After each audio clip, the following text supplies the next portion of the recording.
Hello everyone, so this is the second part for the hot topic of charter schools. So my name is Esmeralda and I'm going to continue on with my three questions.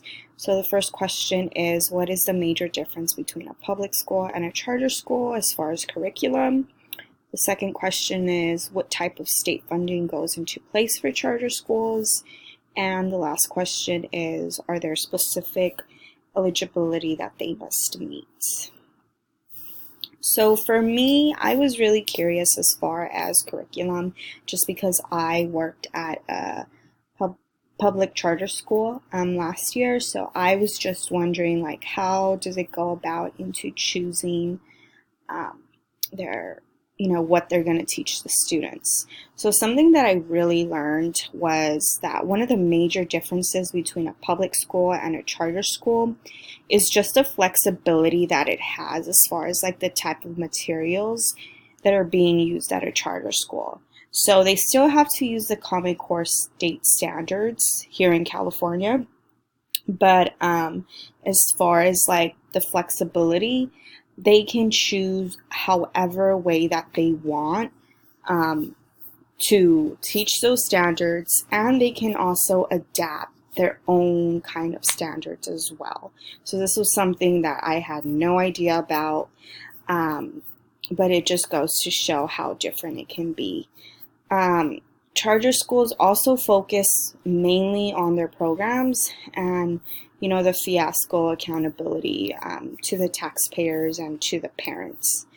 So based on one of the articles that I was researching, um, charter schools' main focus is to let it be seen as an alternative way to face the challenges of public schools.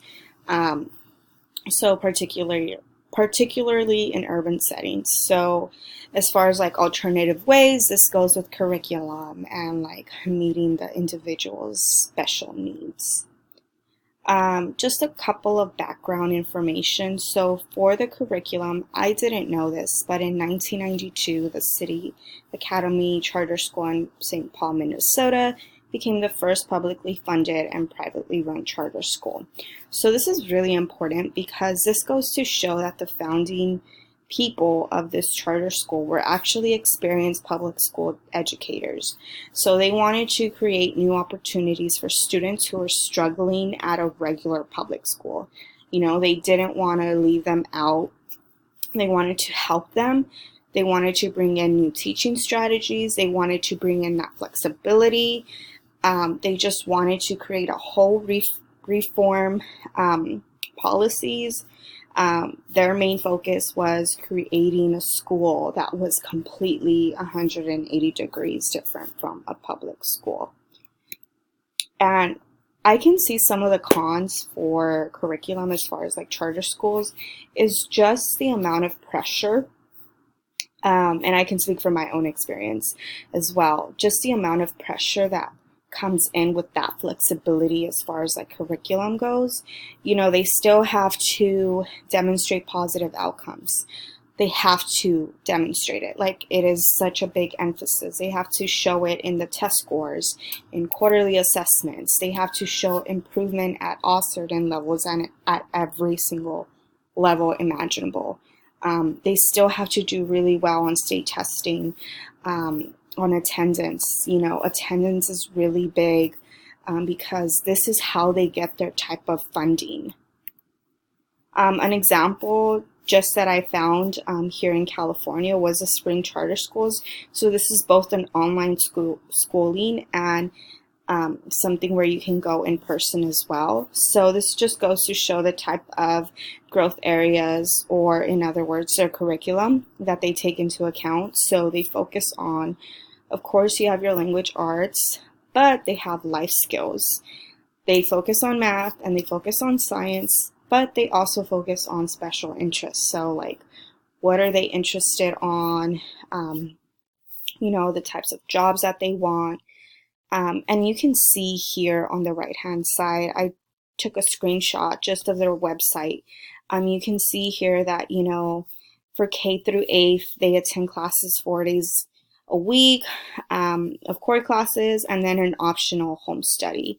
So this is just an example of how charter schools may work here in California.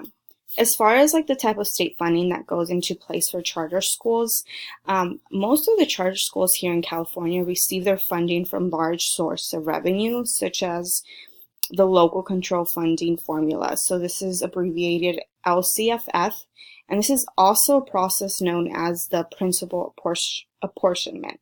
So the principal apportionment funds are for local education agencies, and they're to support school systems such as charter schools or public schools, online schools, whatever type of school, you name it. And some of the really interesting things is that they do have a specific type of budget.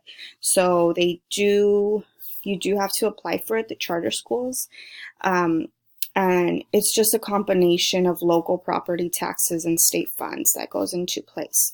The payments are received different times of the year based on timelines and on formulas. And this just shows just for the 2019 to 2020, this is the type of budget that was created for them. So the 39 billion or trillion just goes to show just how much funding they have in general for charter schools in California. Another thing that's also important for the second question is that the LCFF, in order to get that, you have to use the LCAP, so the California Control and Accountability Plan. So this is just pretty much a written up 3-year plan that all charter schools and school districts that are applying for this type of funding, they have to describe these steps. They have to describe their goals, their plan actions, how are they leveraging resources. This is a template that is on the California of Education website. This is a template that a lot of charter schools use, and it's pretty much has the plan summary, the LCAP highlights, the review of performances, grade progress, etc., etc. So it shows, you have to show what it is that you're applying for and how you're going to implement that within the next 3 years. Another thing is that they do offer the type of federal grant of public charter school grants. So this is also known as a PCSGP.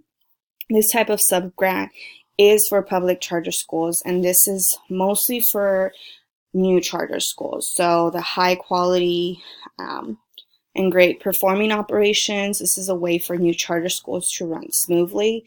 So this is just one type of federal grant that they can also apply for. These are the types of eligibility requirements that they must meet. So they have to be an LCA, so a local education agency. They have to be a nonprofit organization, which the school that I worked at last year was.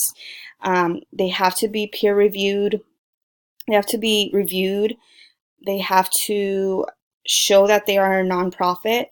It can be for all grade levels, and this is the amount that they can qualify for with this grant. So with that being said, Erin and I do have an interactive quiz that we would like for you guys to take. Hopefully I didn't speak too fast, but yeah, we would like for you guys to take our interactive portion of this hot topic project. So thank you for listening.